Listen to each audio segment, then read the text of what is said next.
Wait till the end to see what happens to this man. You might think you know what happens in a courtroom, but you've probably never seen a judge patiently explain every legal detail like this. The decision at the end will shock you. This man, Mr. Folsom, is facing a very serious charge, a third-time DUI. That's a major felony. But instead of rushing, Judge Boyd stops everything. She meticulously explains his rights, even correcting the spelling of his name on the court documents. Watch until the end to see what happens. All right, this document is called the Court Admonishments. It lets you know what your rights are. Did you review that with your attorney? Did you understand it? Yes. All right. So the state is proceeding on the indictment, but waiving the enhancements. So then what you're charged with is driving while intoxicated, third or more. That's a third-degree felony without the enhancements. The range of punishment is anywhere from 2 to 10 years in prison to $10,000 fine. Yes. If you have an agreement with the state, I don't have to follow your agreement. I understand. If for any reason I do not follow your agreement and give you more than what you've agreed to, you can withdraw your plea. The fact that you entered a plea will not be used against you, and you can go to jury trial. Do you understand? Yes, ma'am. You have a right to a jury trial. That means that 12 people will be sitting on your jury. There's a jury panel outside. If you don't agree. Yes, that's if I don't agree, okay? So you have a right to jury trial, a right for you or your attorney to cross-examine any witnesses the state would call, and the right to remain silent. Do you understand? Yes, ma'am. Because you've entered into this plea bargain agreement, you've given up those rights. Did you intend to do that and enter into a plea bargain agreement in this case? Yes, ma'am. Counsel, has your client been able to provide you with any defenses? He has, Judge. Do you believe he has a rational as well as a factual understanding of the charges against him? My opinion, he does. Do you believe he's currently competent and was legally sane at the time of the offense? That is correct, Judge. Mr. Folsom, has anyone, well, let's do a correction here. Is your last name Folsom with an M or Folsom with an N? It's M. M? M. All right. So everyone, on the paperwork, it says Folsom.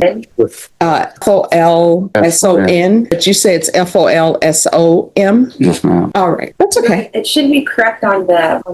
All right. I'm sorry. It's yours.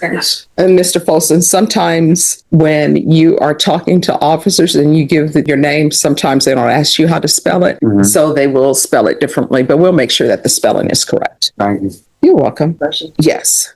Your Honor, at this time, the state would move to amend the indictment to read last name Folson. No objection from the. All right. Thank you. All right. So, Mr. Folsom, has anyone threatened you, coerced you, or placed you in fear to get you to enter this plea? No. Anyone promised you anything other than the plea that you've reached? No, ma'am. Are you satisfied with the way you've been represented? Yes, ma'am. Right. If you're not a U.S. citizen, by entering this plea, you could be deported, denied naturalization, or re-entry into the United States. Do you understand? Yes, ma'am. Court will find that defendant has knowingly and voluntarily waived his right to jury trial. This is the plea bargain page. Did you review that with your attorney? According to the plea bargain agreement, your punishment is to be assessed at 7 years in the prison. There's a $2,000 fine, and there are no applications for community supervision or deferred adjudication. Did you understand that to be the plea? Defense? Yes, Your Honor. State? It is. This paragraph here is the waiver of appeal paragraph. Did you review that with your attorney? Did you understand it and sign it in both places?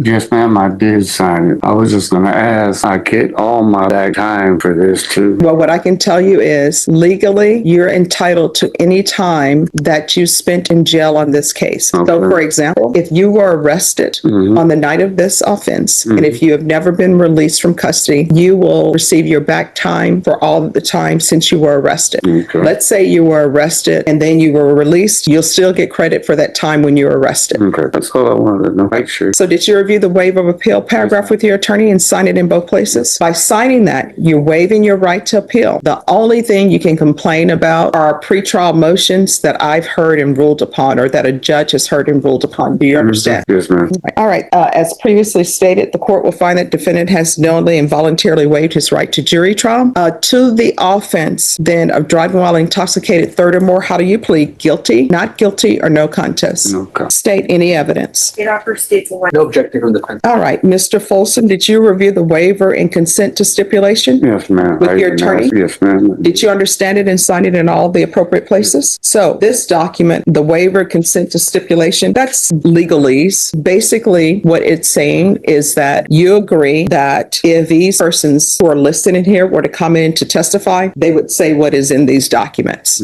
So again, you have a right to jury trial, a right for you or your attorney to cross-examine and confront any witnesses the state would call, and the right to remain silent. By entering into this plea, again, you're giving up those rights, and you're allowing the state to present their evidence in the form of police reports. But most importantly, there's not going to be any witnesses coming in to testify. Did you understand? Yes. Court will find that defendant has knowingly and voluntarily waived and consented to stipulation of testimony and stipulations. Court will accept into evidence State's Exhibits 1 and attachments, and the court will review the same. All right. After reviewing State's Exhibits 1 and attachments, the court will find that there's sufficient evidence to find you guilty, and the court will find you guilty. Are you proceeding with sentencing? Yes, Yes, ma'am. Your All Honor. right. Anything you wish to say on behalf of your client? We're requesting that the court follow the plea bargain agreement, Judge. We believe that the time in TDCJ is sufficient for the offense as charged. There's no crashes, nobody injured, and we're just requesting the state follow the agreement for those. All right. And Mr. Folsom, what I can tell you is that I carefully reviewed all the documents, and the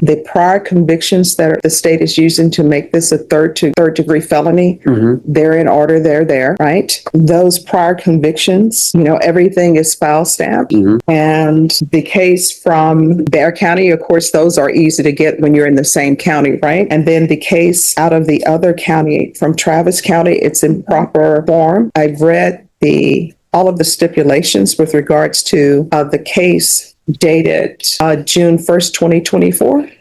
And what I can tell you from reading the stipulation in the police report, I did know that you were saying that you were in the driveway. Sometimes people believe if they reach it to their home, then everything is fine, but that's not the way it happened. So I've read the police report, and I'm going to tell you the evidence is sufficient to find you guilty.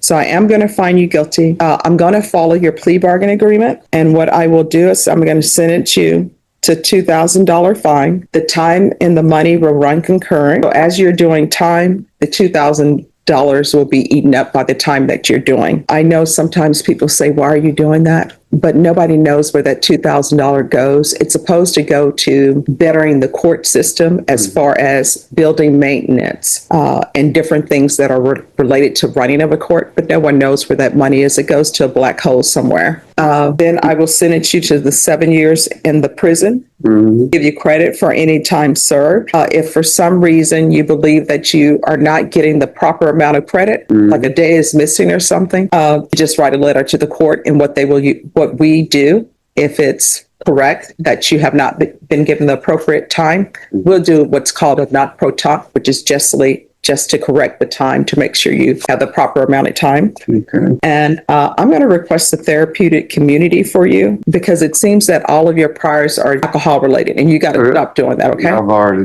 went to therapeutic community. Okay. Well, we're going to try it again. When you're released, if you can't find a place that's a sober supports transitional housing for you, if I'm still here, you come back here, I'll make sure that we find a place for you. Okay. Thank you. You're welcome. Did you review the document entitled Trial Court Certification of Defendant's Rights to Appeal with your attorney? All right. And did you sign it? All right. Because this is a plea bargain agreement, because I followed your plea bargain agreement, and because you waive your right to appeal, you do not have the court's permission to appeal. Because this is a felony conviction, you're not allowed to own or possess any weapons or ammunition. If you have a question over that, you'll need to speak to an attorney. Okay. Okay. All right. We can go off the record. So, Mr. Folsom, I know, at least I'm going to pray that you don't pick up any more new offenses, but now you know what being a habitual means, and it's not related to the rules of evidence as far as the 10 years. Okay. Yes, ma'am. All right. Good luck to you, sir. Good luck to y'all too. All right. Yeah. Thank you. Maybe excuse you. Yes. Should it?